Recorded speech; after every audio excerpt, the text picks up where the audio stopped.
আসসালামু আলাইকুম। বাংলাদেশ ফুটবলের স্ট্রাইকিং সমস্যা নিয়ে আমরা অনেকদিন ধরেই ভুগছি। এই সমস্যার সমাধানে জায়ান হাকিম তার কাগজপত্র নিয়ে বাফুফে কাজ শুরু করেছে।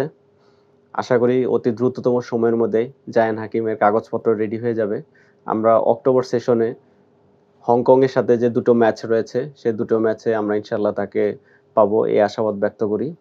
তার কিছুটা জটিলতা আছে যে জায়ান হাকিম বাংলাদেশে খেলতে পারবে কিনা। তার সম্পর্কে একটু বলি। আ অ্যান্টিগা ন্যাশনাল টিমে তিনি ইতিমধ্যে একটি ম্যাচ খেলে ফেলেছেন।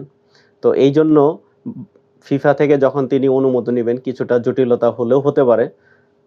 বাট জায়ান হাকিম তিনি নিজে পার্সোনালি যেহেতু চাচ্ছেন বাংলাদেশের হয়ে খেলতে, সেক্ষেত্রে ফিফা হয়তোবা কোনো বাধার সম্মুখীন করবে না। আশা করি অনাপত্তিপত্র তিনি ফিফা থেকে পেয়ে যাবেন। জায়ান হাকিমের সমস্যা সমাধানের সাথে, সাথে আরো একটি সুখবর আমাদের জন্য।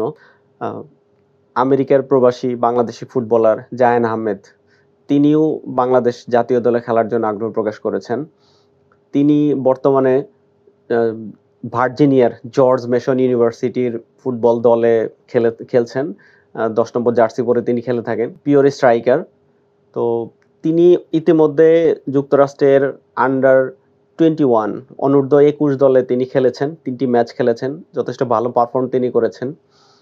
তিনি সম্প্রতি তার বাবাকে নিয়ে, তার বাবা শরীফ আহমেদ ৯০ দশকের একজন প্রতিভাবান খেলোয়াড়।